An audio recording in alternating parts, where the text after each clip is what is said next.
Hey guys, thanks for tuning in today. Today I have a really amazing guest on, Dr. Stephen Krashen, the originator of the input hypothesis, which is basically the most fundamental idea in all of my language learning techniques and methods.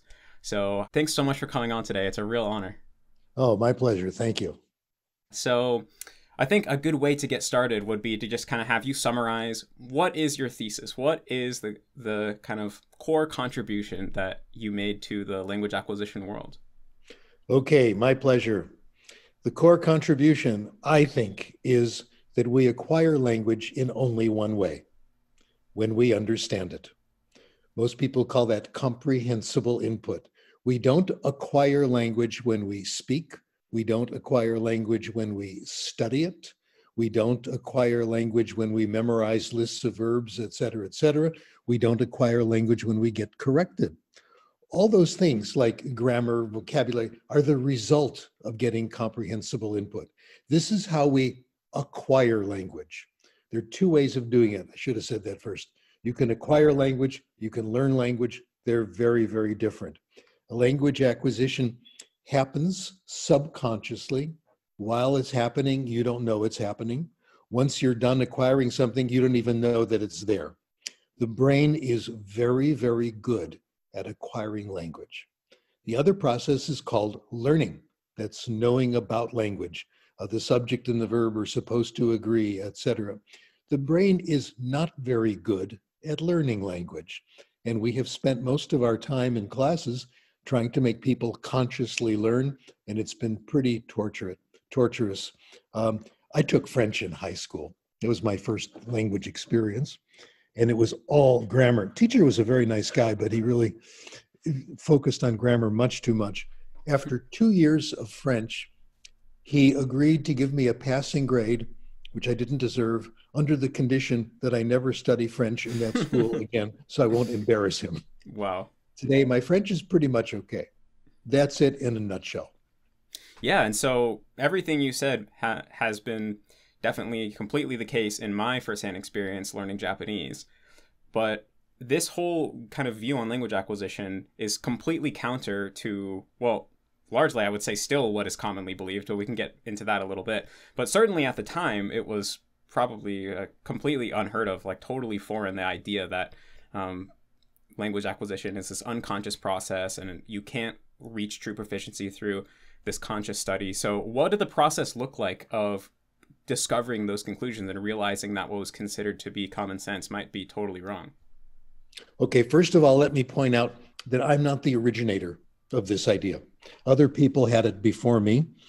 In the field of literacy, 10 years before I started this, Frank Smith, Kenneth Goodman said the same thing about reading. We learn to read by reading. We learn to read by making sense of what's on the page. I remember going into a bookstore and I found Reading Without Nonsense by Frank Smith. And I was already kind of a big shot giving talks and all that. And I read the book like in one sitting. It was beautiful.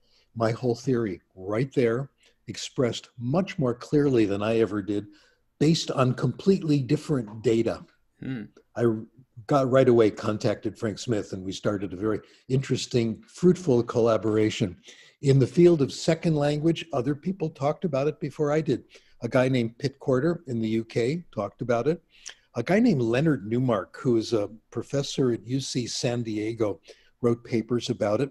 The interesting thing about Leonard Newmark, let me give you two mystical coincidences.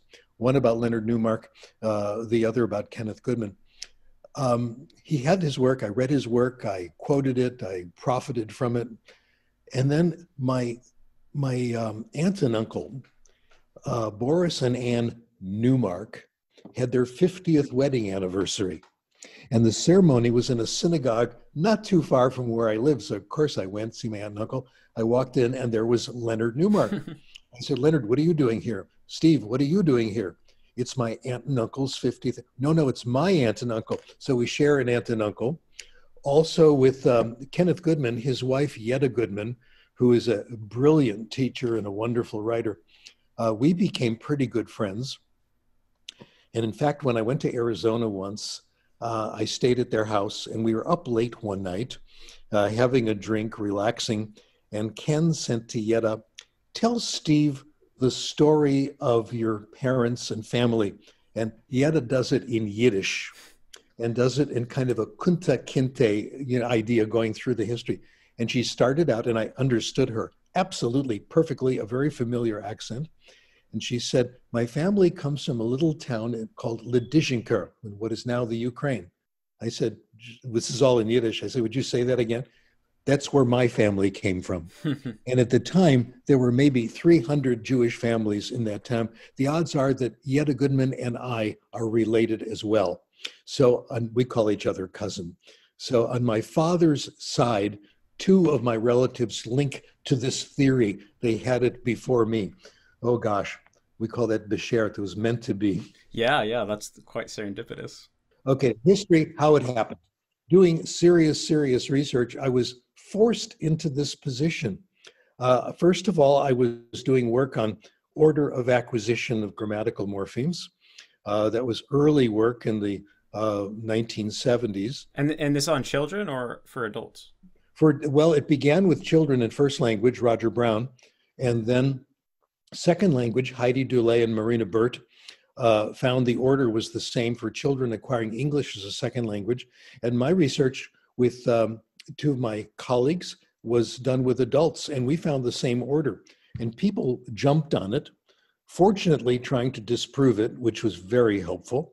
And the counter evidence led to a deeper hypothesis. One of my colleagues found that she could not get the natural order. This was Diane Larson Freeman, but she got it in a test situation. We got it in kind of free talking. They found under testing situation, the order changes. To me, that was, my interpretation was, this was conscious learning interfering with the natural acquisition process. That led me to the idea there might be two systems. Also, one of my students did a term paper, Pauline Pan. She spoke English very well. Her first language is Mandarin, and she had just a little bit of an accent. Her project was wonderful. Her son, who was 16, very fluent in English, left paper and pencil around the apartment. And every time mom made a mistake in English, he would write it down. We then did an error analysis. We then looked at it, and we found that Pauline could self-correct every mistake she made. Again, these two came together, two systems. There's acquisition, which is responsible for our fluency, our production, and there's conscious learning, which only acts as a monitor, as an editor to change it. Since then, study after study after study has confirmed it, but that was the original hypothesis, where we had data we could not explain without hypothesizing that there are these two different systems, and acquisition is the big one. So there's the whole boring history for you. No, that's very interesting. So, and just to clarify, when you said that when children were in a testing situation, then they would demonstrate different competence than in a, exactly. So you mean you could take the same person, you could give him an English test, and he might seem to know things that wouldn't appear when he was just speaking in a natural situation. Right. Largely people who've had the chance to study, mostly adults. That's where we really see it. So then you have the chance to think about it. And that led to the hypothesis that when we speak, when we use a language, when we understand it, we're using nearly 100% what we've subconsciously acquired. Mm-hmm. The conscious learning is only available as a monitor or an editor. You're about to say something, you kind of stop, inspect it subconsciously, think of the rules you know, and make corrections. And our results since then show this is very hard to do. Yeah. Yeah, it's really tough. You've got to know the rule, which is, even Noam Chomsky doesn't know all the rules. You've got to be thinking about form, which is very unnatural if you're having a conversation. It's kind of like patting your head and rubbing your tummy at the same time. And you've got to have time to apply the rule. And the only time those three conditions are met, know the rule, be thinking about correctness, and have time, is when we give people a grammar test.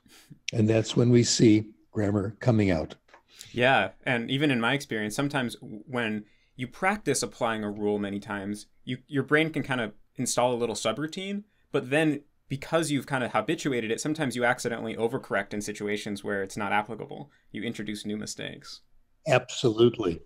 or you plan your sentence while the other person is talking, and then you say something that is completely irrelevant. Okay.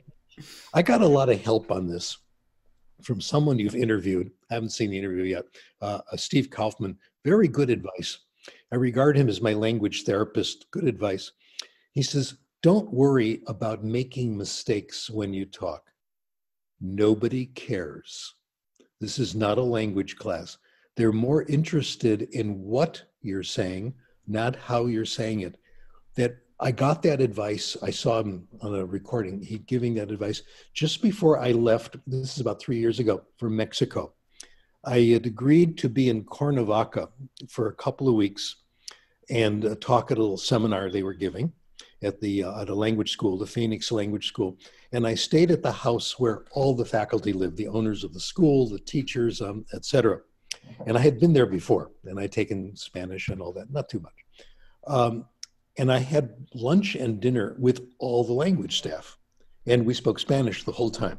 Mostly we gossiped. You know, if you don't have anything good to say about someone, sit next to me, right?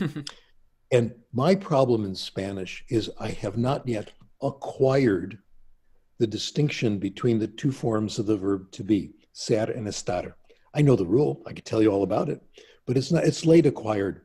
And that's really tough because every sentence you have a decision point. Am I going to use this form of the verb to be or the other? And thanks to Steve, I decided to forget it and just let anything come out that came out. That made such a difference. All these teachers around, nobody cared. Nobody corrected me because we were having such a good time saying nasty things about people we know. Okay. It was wonderful. And I probably acquired a lot of Spanish that I was ready to acquire from those conversations. So the moral of the story, don't worry about it. Don't worry about conscious learning. People like me, I have a PhD in grammar. I love grammar. My whole graduate school in linguistics was studying the work of Noam Chomsky, which I thought was just marvelous. People who love grammar are the ones who become language teachers, and is the problem. So thanks to Steve Kaufman, I was able to just put that aside for a while and just indulge and get lots of good comprehensible input. Yeah, yeah. Well, that little bit you just did brings up a lot of other questions I want to ask you. But just before we depart from the kind of history of the input hypothesis, I'm just wondering, so you talked about these two different cases that gave you the initial insight that maybe there's two systems, the learning system and the acquisition system. And then a little bit before that, you mentioned how there were other people who were putting forward similar ideas, especially in reading. So when you discovered those other people who had been talking about those things, was that after you already had the insight about the two systems? Yes, absolutely. But it was really wonderful because I realized I was not crazy. There's this other, source of evidence that shows it was true. Yeah, and so I imagine that the fact that you ended up kind of independently arriving at these ideas and only later discovered the other people talking about them meant that the ideas couldn't have been very widespread at the time. No. And I would even argue that today they're still certainly more widespread than they have been in the past. And I think especially with people like myself and Steve Kaufman, who are spreading on the internet, on YouTube, how to actually apply these principles, it is getting more well-known and widespread. But still, if you go and take an average language class at your college, or you ask some random guy on the street, how do you learn a language? They're going to say something like, speak as much as you can from day one, or like, yeah, make sure you drill in all those grammar rules. So why don't you think these ideas have spread, even though we've known about them for so long? There are some overwhelming reasons. I like to compare this to the Chomskyan revolution in linguistics. He managed to win out. His theory of grammar is the one, no question. With all due respect to Chomsky, who I think is the true living master, okay, he had an easier job. If the theoreticians decide that Chomsky's grammar is better than some other model, nobody suffers. Nobody loses money. It's an intellectual argument.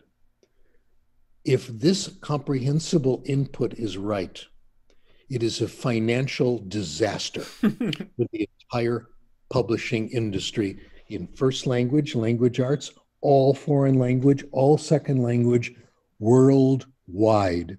It is a financial disaster. Trillions of dollars are immediately lost. So I'm amazed that we've done that well. The publishers will be devastated if this is right. It means all the books are immediately obsolete. Hmm. That's tough stuff. And I do appreciate that all the techniques of acquiring language, people who are, putting out systems, all that, it's hard for everybody. And I do appreciate that. I'm surprised we've done this well. Yeah, that's a really good point. That makes total sense. And it's unfortunate that something like that, these kind of financial incentive structures, are holding back this knowledge of how to actually gain language ability isn't reaching all the people who need it. To make matters worse, there's no obvious way you can make money on this. There's no textbook. Well, there's little bits here and there, but it's not like the big boondoggle of every student ordering a textbook that could be anywhere from $10 to $100 that's based on, grammar, et cetera, and then exercises you do in the lab. Yeah. So there is a little money to be made, I guess, but it's not as obvious as in the old days. Yeah, totally. I mean, I think there's some money to be made on creating comprehensible input for beginners that is also compelling, right? Because that's probably the biggest hurdle when you're first getting into a language and you want to apply these ideas is there's not a lot of interesting and comprehensible input for a beginner. But once you get past that, then the groups of people who really have the potential to make money off this is like Netflix, pretty much, right? Maybe, yeah, I would. That would be great. My fantasy world, I would be able to turn on my computer and be able to, press a few buttons and watch, let's say, something in beginning Japanese. All right. Hmm. And not only that, I could choose my subject matter. If I don't like it, I could listen to something else, change the station, make it a little harder, make it a little easier, and I could do that in 50 different languages. That would be fabulous. I would be watching this stuff all day long. It'd be great. Yeah, I think that's definitely the ideal. I mean, hopefully something like that gets created one day, maybe with artificial intelligence and things like that. And in books, in reading, there is progress in easy stories, good stories, what we call graded readers. Um, in English, there are lots of them. My colleague Beniko Mason, who pushed this method, used it in Japan. Her students had access to a library of 5,000 graded readers. Okay, it's hard to get in other languages. I'm building up a collection in Spanish, but no, there's not that much. Yeah. That's the languages where I've had easy comprehensible input, I'm good at. The languages where I haven't, I'm not good at. Yeah, that makes sense. Maybe one day they can take the script of a TV show, kind of turn it into a graded reader, and then have voice actors dub over it. And there's actually like a graded reader version of a TV show. That could be pretty cool. Sure, I had that idea trying to rewrite Spider-Man comic books once. Easy language. No reason why not. Cool. Well, just to finish off the history kind of section of talking about the imp hypothesis, Okay. what have we learned today, or what do we know today that we didn't know in the late 70s when you were first putting these ideas forward? Well, what we've learned is that what this hypothesis says is correct. We've learned there's an order of acquisition, that you cannot change it. No matter how often you drill the third person singular or ser estar, it's going to be acquired when its time has come, which means syllabus is now, the concept of a syllabus, grammatical syllabus, is obsolete.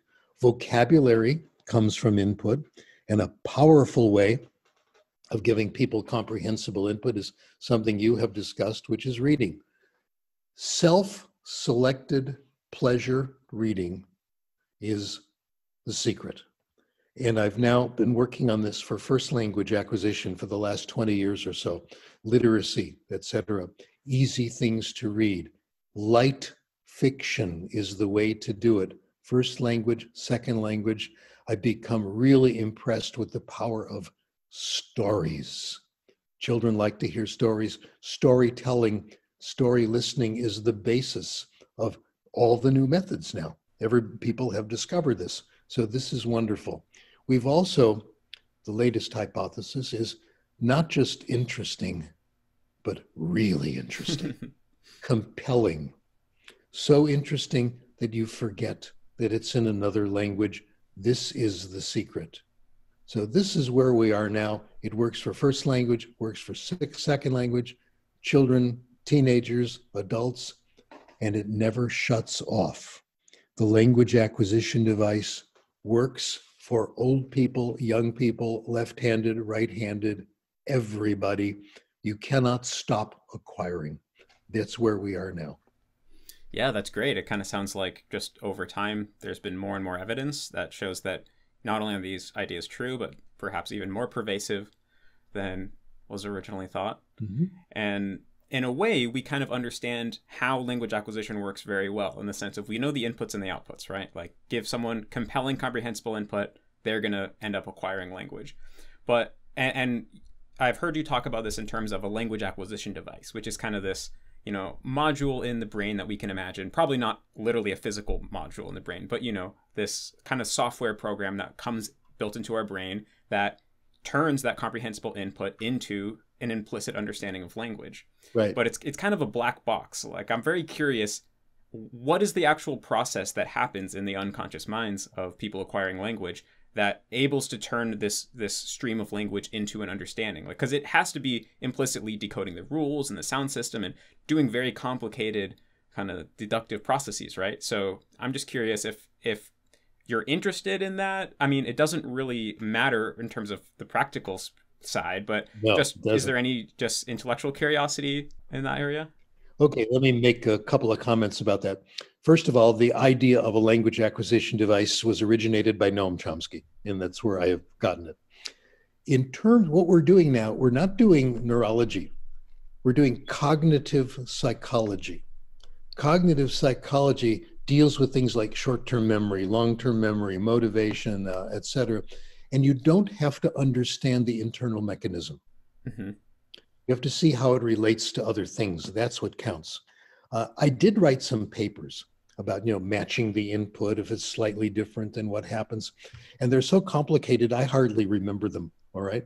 I've kind of lost interest in the fine details. I'm much more interested. What gets me excited are hypotheses that are interesting theoretically and practically at the same time. Mm-hmm. Let me give you a little sermon on this. People are different. We all have different talents. Kurt Vonnegut says that we have been organized into teams by God. And he called, this is in Cat's Cradle, called KRAS. And the teams are organized to do certain tasks. And you find your task to do what you're supposed to do, and you're happy. And our tasks are slightly different. When you find people in the same KRAS, you're very happy and you work together, and it could be anywhere. The goal of school is to help you find your task, what you're supposed to be doing. I was miserable until I was in my 20s and I discovered linguistics and all that stuff. Till then, I just bounced around from field to field, didn't know what I wanted. Within those tasks are subtasks, and I have found mine. And part of mine is not to do neuropsychology or the fine details.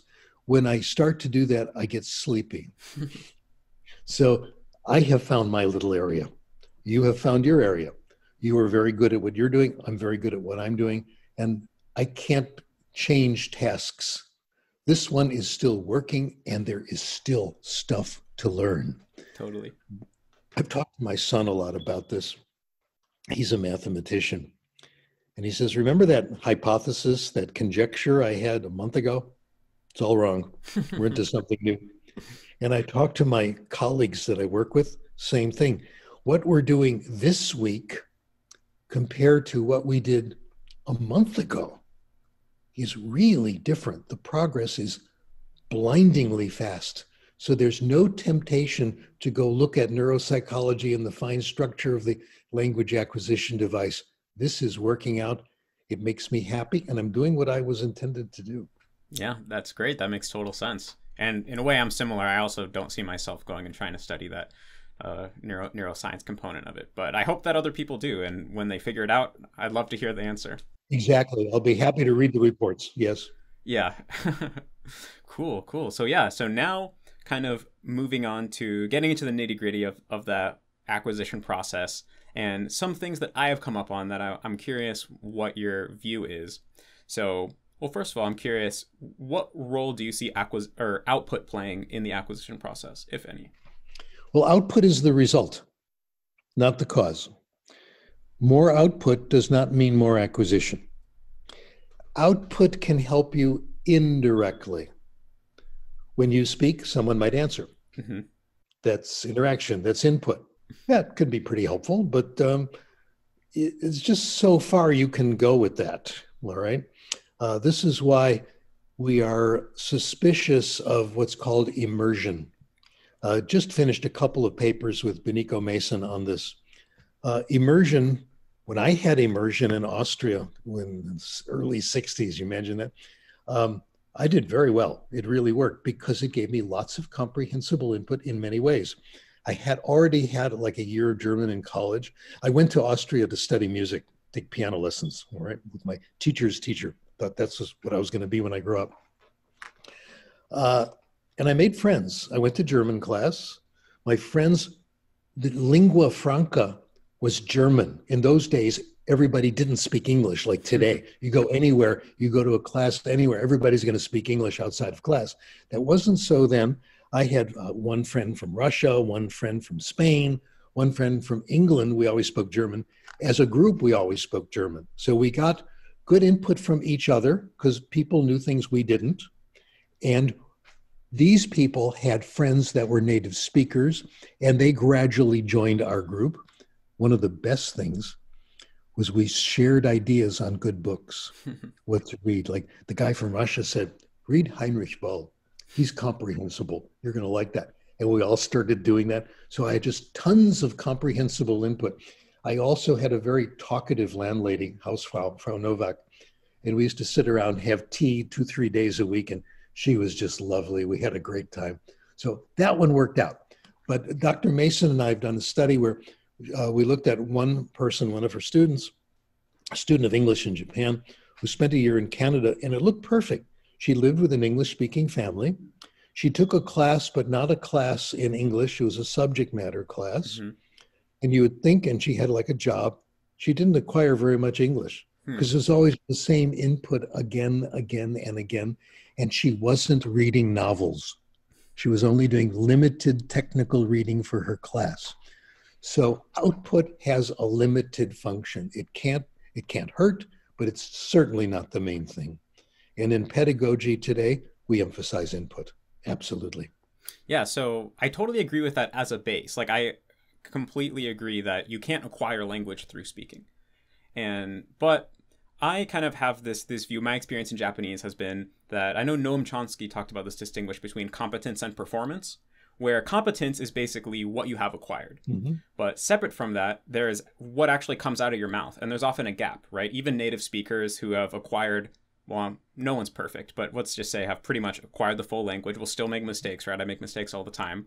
And so I think there's kind of just an aspect of practice where even for me in English, I feel like since I started making YouTube videos and speaking to a camera and watching it back, seeing where I want to improve, I've been able to harness more of what I have acquired and make better use of it in a way. And I feel similarly with my Japanese, I actually spent years only getting input before I started to speak more often. But after I started speaking, I found the more I spoke, the better I got because I had already acquired it. I had to kind of activate it. Well, you felt you were better at retrieval and fluency. Okay. I really don't know. I have no position on this. I don't know any research. I have my personal experience where languages that I don't use very much, like my best languages are German and French, and I never use them. Okay. I read every so often. I read French science fiction. That's about it. I have one really good author, big, thick books. He's wonderful. And when I do try to use them, it's fine. I remember I went into a local drugstore. I haven't spoken German in probably 3 years, no conversations. But I've read some stuff, some science fiction. It's kind of fun. Yeah, I like books where I forget that it's in German. I see what's going to happen next. And by the time I fall asleep, I've read 30 pages and it's exciting. Went into a local pharmacy here, and the lady behind the counter was German. So, of course, I started speaking German. We talked for about 10 minutes. She said, "What part of Germany are you from?" I was so thrilled, okay? And I hadn't spoken in years. It was all there. I'm doing an experiment on myself. During the time when we're home alone, okay? When I've been home, I've been, confining myself. I'm here with my girlfriend. We've only been married 55 years, so it's still kind of exciting. Okay. And I've been practicing the piano. I've actually been practicing. I've been doing my exercises, and I've been writing incomprehensible journal papers. But I've also been working on Spanish, and I've been following Benico Mason's ideas. I've been reading lots of easy Spanish. I have read legitimate, authentic Spanish. It's a little tough, but it's okay. I can do it. And I've been reading half an hour a day or so, books that are really good, as a matter of fact. Adriano Ramirez and Bill Van Patten have written really good beginning, intermediate German readers. I take a test once a week. I go to Ralph's Supermarket. On Fridays, it's old people only. That's me. I'm usually the oldest one there. And checking out, I always go to the same checkout counter. And I always get the same guy. His name is Fidel. The first time I noticed his name was Fidel, he spoke English with a very slight accent. And I responded to him in Spanish. He responded in English, of course. And then I was ready. I said in Spanish, my goal is to speak Spanish as well as you do, you plural. Quiero hablar español como ustedes. Tú puedes ayudarme, you can help me. He loved it. He's been speaking Spanish to me once a week for the last few months whenever I go into Ralph's, and I've noticed that his speech is now faster. He's using more complex vocabulary, and we're joking around more. My hypothesis is he's noticed that I'm improving. He's responding in kind. The only time I speak Spanish is those 2 minutes with him once a week. I've been doing everything through reading. That's why this evidence, informal evidence, that I think reading is the cause, the input is the cause. And when I'm talking, I'm just enjoying myself, having a good time, and seeing if I can understand what he says. Yeah, that's largely been my experience as well. Like when well, I won't go too much into my history, but basically I spent a little bit of time in Japan, just 6 months. It wasn't enough for me to really get very far in acquiring Japanese. I came back and then I continued to just get as much input as I could for a couple years. Yeah. And then once I was about 3 years into the process, I transferred to a college where there was a lot of Japanese people and I started to get to speak. And right off the bat, I was completely fluent in the language. And I was better than any other foreigner that they'd seen before because I had the input. Wow. That's quite a story. I hope you keep sharing that, young man. Help me with my career. Yeah, I will, and I'm trying to help other people replicate the process. sure. But I still found that the more I spoke, I got even better just because there was still a little bit of stumbling, like the very first time you say a word, there's a little moment of like, is this right? Yeah, I think so. And so I think there's a little bit. And also another good example of this whole idea is I know so many European people who learned English to near native fluency just through going on the internet in English from the time that they were young because their native country didn't have as much content on YouTube and on the internet. And so when I talk to them, a lot of these people, they never use English in their day-to-day life in terms of output. They always get input. They listen, they read all the time, but they live in an environment where they never have to actually speak it. And so I do find that they're completely fluent. Oftentimes they have really great pronunciation, although they have a slight accent. Although they still kind of are a little bit hesitant, a little bit stumbling, just because I think even though it's all there and they are in a sense completely fluent, much better than people who try to learn just through study, there's still one component of if you speak it all the time, it gets even more automatic, more on point, and you can express yourself more, I guess. Like you can have the emotions come through more easily because you're less worried about making sure it's going right and things like that. Okay, I have no position on this, and I have no evidence to have a position, but I understand that you feel that your fluency is better and your retrieval. It's a little easier to drag those words out. Could very well be. Cool. Well, yeah, and before we go on, I feel like I should also let you know that my kind of stance on language learning, and we got a little bit caught up on this in the interview with Steve Kaufman, is I think that, like, similar to what I've heard you say before, that, or I was just watching a video with you where you had a quote where it was something along the lines of language is one of the only things that is worth knowing poorly. Yes, that's Lon Cato said that. Yes, it's beautiful. Did I get it right? Yep, yep. Yeah, because I totally agree with that. I think any amount of language ability is really can be really enriching, a really positive thing, and everyone has different goals, and I think that's totally valid. And I happen to be one of the minority of people who want to really take language learning or learning a single language as far as possible. So my goal in Japanese was I wanted to become as close as I could to a Japanese person for whatever reason. And I don't think that everyone should aspire for this or that it's important to do this, but I'm just one of the few voices in the community for that talk about this for the other minority of people who are interested in this. So the questions that I'm going to bring up now is kind of from that perspective of like, well, assuming you really wanted to get as close as possible to perfection, not that that's important to do so, but let's just say that was your goal, then how could we think about some of these things? And from that perspective, I kind of noticed that there seem to be, for example, people who have experienced fossilization, where maybe they immigrated to another country, they acquired the language through input, and they live the majority of their life through that language. You know, they might use it for their work and watch TV in the language or whatever, but they kind of hit a certain point in their acquisition where they seem to kind of plateau. And although they are very fluent and they can understand everything they need to understand, they don't continue to make progress towards aligning with a native in terms of their grammar and their pronunciation and their usage. So why does this happen? How is your accent in Japanese? How would you describe it? Pretty good? Very good, but not perfect. Okay. Let me tell you a story and give you a new hypothesis. This story happened, gosh, when I was a Peace Corps volunteer in Ethiopia, okay, back in the 60s. I met a guy named Gerald Mossback. I looked him up the other day. It turns out he's written textbooks on English. I didn't even know he was in the field. I thought he was working for the British Council. He's from London. And when we were just chatting one day about language, he told me this story. When he was in secondary school, he took French and he hated it. He and his friends all despised French culture, French language. They hated the teachers. And the final exam was oral. Can you imagine that for a teenager, self-conscious? And he decided to humiliate the instructors, make fun of them, and show them up for the fools that they were. And he came in to do his conversation in French and totally exaggerated everything French. He had a beret, you know, that kind of stuff. He says, "Ah, mais oui, monsieur, je suis très content d'être ici avec vous. Comment ça va aujourd'hui?" And the instructor said, "You finally got it."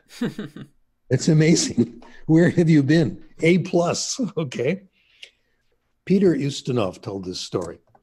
Peter Ustinov, who I think was a fabulous actor, top copy, he was amazing. He was well known for languages and accents. He has been in French movies, speaking French as a regular role, and French people tell me that he sounds totally French, no problem. But he's been interviewed and he says, "I can't do that in real life. When I meet someone who's French, I can't imitate this accent. It's not me." The idea comes from Frank Smith. To get a language, you have to join the club of speakers of the language. When I speak French, I am not French. And I would have to pretend to be French, which is very hard to do. I'll give you one more example. I did some research in Canada in the 80s. And I went back up there at the University of Ottawa to be with my colleagues and work on our projects. We had done stuff in sheltered subject matter teaching. We did 2 papers, one in French, one in English, and I met with the French team. And we met in a deserted classroom, and there were about 5 people there, all 5 French speakers, all of whom I was very good friends with when I was there before. I led the meeting at the chalkboard, and I led it in French, no problem. They were my friends. I was comfortable with them. And I thought I was probably doing okay. I wasn't even thinking about it. The door opened and a stranger walked in. I thought, oh gosh, I'm probably making every mistake in the world. My French collapsed on the spot. My accent got worse. I started making mistakes, etc. Hypothesis. We have an output filter, success phobia, that keeps us from using our competence because we don't feel comfortable. We're not a member of that group. Let's take clothing, for example, same idea. Clothing has two functions. One is to protect yourself against the weather. The other is to mark you as a member of a group. Being slightly underdressed, slightly overdressed can be embarrassing. Mm-hmm. You go to a party and you're the only one there with a tie, so you go take it off, okay, get a little more informal, etc. Or you're underdressed, not much you can do about it, okay? And it's slightly embarrassing. Mostly people dress exactly what their roles are. As a professor, I try to dress like a professor. I wore the black shirt because I don't have to worry about it. No tie if I have a black shirt and a jacket. Shoes, very subtle point. Soft walking shoes. If I had soft walking shoes with a little red stripe on the back, it wouldn't fit. Mm-hmm.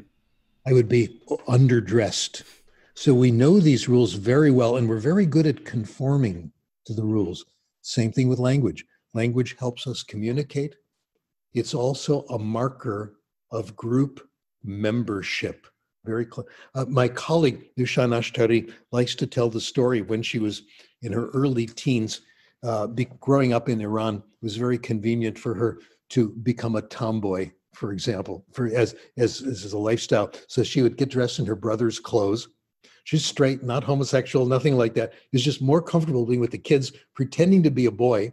She got their language, their mannerisms, and could turn it on and off. It was just the temporary club that she joined, so she'd feel a little more free and easy and be able to do stuff and have a good time. Club membership.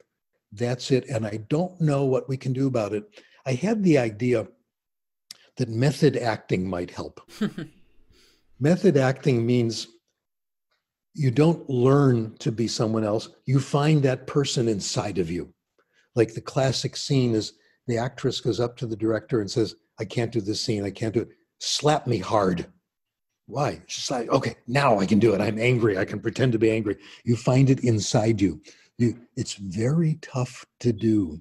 Peter Ustinov's experience shows you can't just turn it on and off. I can't just pretend I'm French. So that, I hate to say it, but that's the secret of your having a convincing Japanese accent. You could try to method act and it's there inside of you. I'm sure fooling around, telling jokes, you can come out with a Japanese accent. But in daily life, I don't know. Let me know how it goes with you, okay? Okay, yeah. Well, I can certainly see that if I moved to Japan and surrounded myself with a Japanese friend group, that would definitely help a lot. And I think I would naturally kind of just move more towards the way that they speak and the way that they act and things like that. Yes, you'd get closer, but would you get all the way? I don't know. Yeah, my intuition is that that everything you just said plays a huge role, but it's not the entire picture. Like my kind of hypothesis on this is that one of the differences between adult language acquisition and children's language acquisition is that over the course of becoming an adolescent and an adult, your brain kind of optimizes itself in a way towards the languages that you've learned as a child. And so, for example, we know that infants can hear every sound in every human language, but then by, around 9 months of age, they start to only be able to perceive the distinctions and sounds that exist in the languages that they speak. And so I kind of look at that as the brain throwing away or discarding the ability to hear sounds that it decided it didn't need so that it can do a better job of identifying and distinguishing the sounds that it does need. And so then as an adult, you have to kind of undo these assumptions or optimizations that were made for the first language. And when you get a comprehensible input, you do become able to hear these sounds again that you couldn't hear previously, and you gain most of it. But because you have these assumptions, the more input you get, the more that they are kind of pushed out of the way. But to a certain extent, it's easy to reach this kind of okay plateau, where you can understand everything you need, you can produce everything you need, and so you might not have the whole system, you have the majority of the system, but part of your brain kind of goes, okay, well, I think we figured it out because everything seems to be working in this language. And the language acquisition might kind of pause. And maybe this is the cause of fossilization. Okay, my complementary hypothesis. The language acquisition device never shuts off. It's always there. You have acquired all these things already. The perfect Japanese accent is inside you. And the evidence is what I did with French, the example I gave you. I would never do that speaking to someone in French. I can only do it when I'm pretending to, or play acting, etc. It's there when we fool around. We can only produce it when we have thoroughly joined the club of speakers. That is tough to do. Yeah, well, so there's one aspect of my Japanese accent in particular that for a long time I totally was just missing. And this is the aspect of pitch accent, which is very similar to Mandarin tones, because I know you know a little Mandarin. And basically, I was never aware of pitch accent when I was acquiring Japanese. I mean, I knew that it existed, but I just thought that I would acquire it if I got enough input. So I never put any emphasis on it. I never worried about it consciously. And although I did get to the point where I could speak really naturally, I would mess up the tones a lot. And I don't think I really had the competence of it, because when I would listen to other foreigners who would make mistakes in pitch accent, they didn't sound like mistakes to me. It sounded totally natural. Whereas when a Japanese person hears it, they have that intuitive sense of like, oh no, it's not like that. It's like this.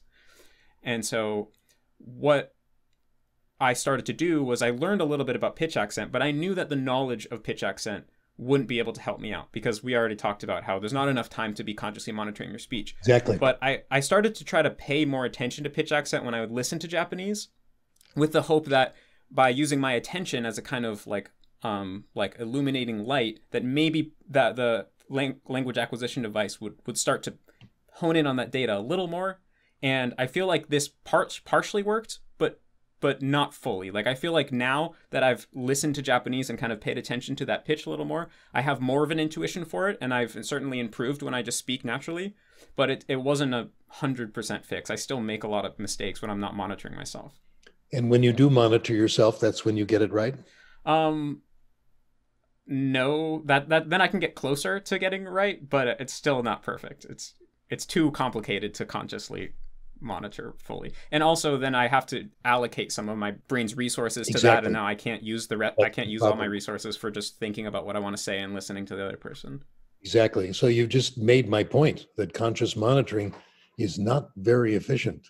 Well, it's definitely not as a way to control your output, but what do you think about the possibility of using it to potentially take more away from input? I don't know. I've never seen it happen anywhere else. So we'd have to set up an experimental situation.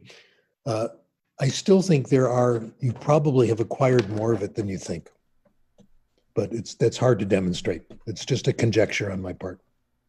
But the perfect accent is there.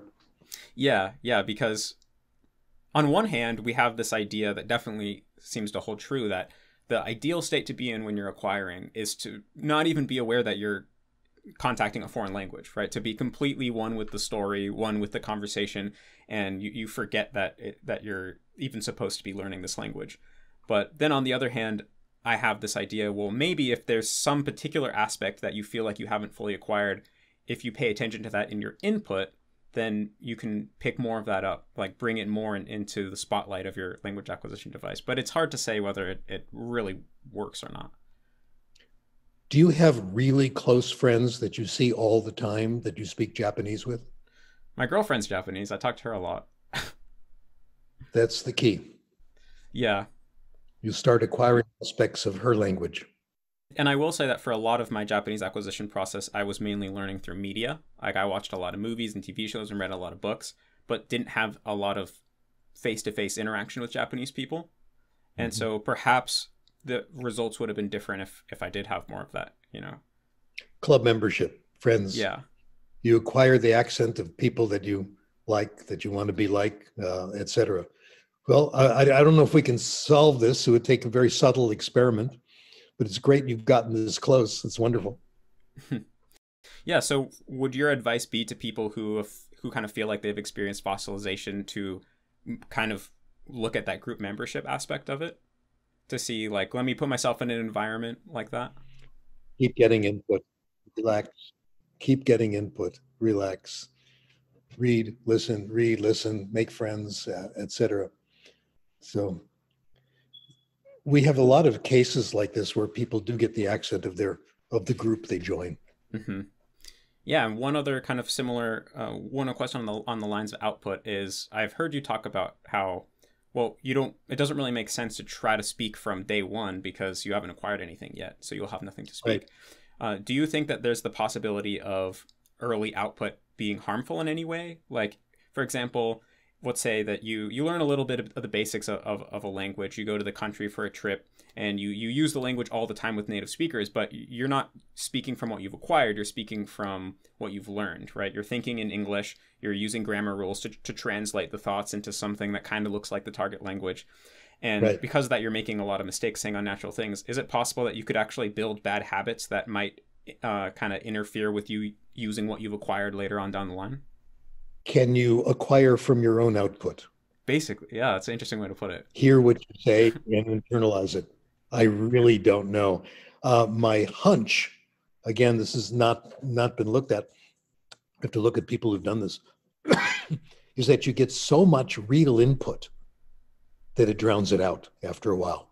Yeah, That's yeah. typically what you acquire. That's my hunch. But it's a very good question. I don't know the answer. Uh, you would have to look to people with heavy accents and see if they started to talk too soon, and see if there's a correlation. Yeah, and it's also interesting to think of that in correlation with the identity component and the group belonging, where maybe if you spend a lot of time speaking a certain language early on, then you kind of solidify potentially an identity of being a foreigner in that language. Whereas if you wait until you can interact a little more naturally, then you bypass that stage and have an identity of being a real speaker of that language. That's a great hypothesis that would help, that tests the idea of club membership. Is that true? So good idea. Cool, cool. Well, the last kind of area of ideas I wanted to talk to you about was the idea of using knowledge or basically studied conscious knowledge, not as a tool for output, but as a tool to make input more comprehensible. Because I know you kind of you gave a talk a while ago that's pretty popular on YouTube where you demonstrate the power of comprehensible input through drawing this picture of Spock, and you're talking about this illustration in German, saying like, see, he has two eyes, see, here are his ears, and it's basically demonstrating that this visual aid is making otherwise incomprehensible input comprehensible. So I have an idea that if you memorize grammar and rules in the language, that's not going to help you produce it, but maybe it can almost function as an internal visual aid, kind of speaking metaphorically. Like you can recall what a word means. Through that recollection, you can understand what the sentence means intuitively and then potentially acquire it. Yeah. So if you have not acquired the past tense and you hear it or read it, you know that the conversation is in the past tense, and that makes the whole conversation more comprehensible. I said that in public in 1976. And of course, it's been dropped. You know, it's possible. It could be like background knowledge, like a picture. Who knows? I expect it may happen in reading. Mm-hmm. Is conscious knowledge helpful to make input more comprehensible? Possible. It has never been tested, to my knowledge. I have a hunch it's not very strong, I would guess. Oh, yeah? But it is. Because I feel like my method was when I was learning Japanese, I didn't have a lot of graded readers or comprehensible input. So instead, I just jumped into largely incomprehensible input, like adult TV shows and things like that. And, well, first of all, of course, there was a lot I didn't understand. Like I only was understanding little tiny bits and pieces here. But what I would do is I would memorize words that drew my attention. Like I would choose what I wanted to study based off of what actually was coming up in my input. So if I noticed a word coming up a lot, I would look it up. And then I would memorize it with Anki, which I'm guessing you've probably heard of Anki. No. Well, Anki is this flashcard program that has an algorithm to predict when you're going to forget things. So it tells you when to study your cards. Oh, okay. I got it. Okay. Spaced repetition. And so I would use the spaced repetition system to memorize the meanings of words and structures that were coming up with the knowledge that I wasn't going to be able to use those or acquire them, and that memorization was not acquisition. But then the next time it came up, I could recall what that word means, and then maybe understand the sentence. And over time, I was able to, like the way that I view my own acquisition process was that I was able to learn from incomprehensible input because I used knowledge as this kind of meta tool to make the input more comprehensible bit by bit. Yeah. Again, don't know. That was the hard way. My goodness, you have patience. That's really painful listening to all that stuff and only getting bits and pieces. In a way, yes. But the other thing was I was watching these TV shows that initially inspired me to learn Japanese in the first place. Oh. So when I was really passionate about these TV shows, they were not simplified, they were the real thing. And so even if I could just get one sentence of the real thing, that would feel really exciting and cool. So it was compelling. That's Yeah, the point. yeah, very much Good. so. And so Yeah. and I think this is a kind of option for a lot of people, because the idea would be there's compelling comprehensible input. That's the idea. But sometimes we're stuck with this choice of compelling incomprehensible input or boring comprehensible input. And when you're stuck with this decision, I think either, depending on your personality type, either one might be the better option. Exactly. Let's hope we have compelling, comprehensible anime coming up pretty soon. That's what we want. That would be great. Yeah, well, so that was kind of all the topics that I wanted to cover. Any other messages you want to give the audience? Self-selected pleasure reading. Yes. And self-selected pleasure TV shows, films, all that stuff, and it'll be over. We'll have solved the problem of language acquisition. Great. Yeah. Well, thank you so much for coming on, and thank you so much for putting forward these ideas into the world and indirectly helping people like me acquire the language that they wanted to acquire. Very good. Let me put in my non-commercial message. Yeah. The reason people don't know more about this stuff is that scientific writing is much too difficult, much too boring, and too expensive. So we are solving this. I am now publishing my papers in what are called open access journals. I'm making them short. Someone once said, if you want the time, you don't need a history of the wristwatch. So we're getting right to the point. And they're free download. I publish my papers. I post them on ResearchGate, which is wonderful. And on my website, sdkrashen.com. I don't write books anymore because nobody can afford them. So the publishing industry has to try to make an honest living. The journals are too expensive. The articles are too long and boring. So there's now much more easy, comprehensible stuff. I'm doing it. Many of my colleagues are doing it. So there's hope for the future. That's really great. And I'll put a link to your website in the description of this video. And you also do Twitter, right? Oh yeah, I'm on Twitter, skrashen.com. You can see all my reactions to Donald Trump and everything. Awesome. So yeah, I'll put that in the description as well. I did write a letter that was published in the Washington Post about 2 years ago. Donald Trump had complained, okay, people had seen all the spelling mistakes he makes in his tweets. Mm-hmm. And they started complaining about it. You know, why doesn't he get a proofreader? And then people defended him. They said, we elected him president, not to be a proofreader, et cetera. And I wrote a letter to the Washington Post, which is somewhere on my website. And I said, spelling mistakes reveal a deeper pathology. Our research shows that a lot of spelling comes from reading. Reading won't make you a perfect speller, but you'll be a lot better off than someone who doesn't read. Mm-hmm. Reading also gives you grammar. Reading also gives you writing style. Research now shows that reading gives you knowledge. People who read more, just fiction. People who read more fiction know more about the world. They know more about history, geography.